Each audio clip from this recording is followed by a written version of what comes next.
جنوبی ایشیا کے فلمی ستارے دلیپ کمار سیاست میں بھی جلوہ گر ہوئے، مگر ایک ایسا موقع بھی آیا جب انہوں نے پاک بھارت تعلقات مضبوط بنانے کی راہ میں حائل کی گئی بڑی رکاوٹ ہٹانے کے لیے خود وزیر اعظم نواز شریف سے بات کی۔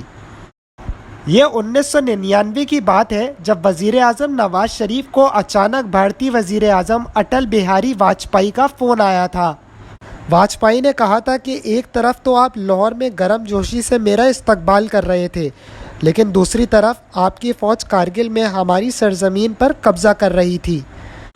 نواز شریف نے جواب دیا تھا کہ آپ جو کہہ رہے ہیں اس کا مجھے کوئی علم نہیں، کچھ وقت دیں، میں اپنے chief of army staff general Pervez Musharraf سے بات کر کے آپ کو فوراً بتاتا ہوں۔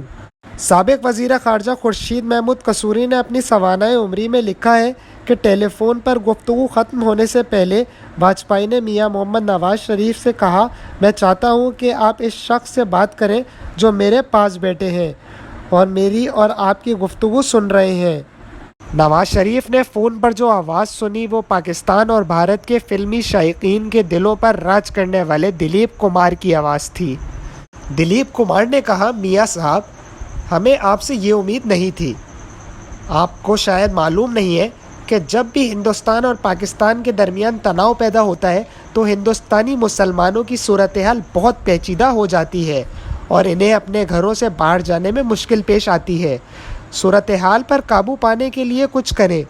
نواز شریف سے یہ اہم بات کہنے والی آواز آج ہمیشہ کے لیے خاموش ہو گئی۔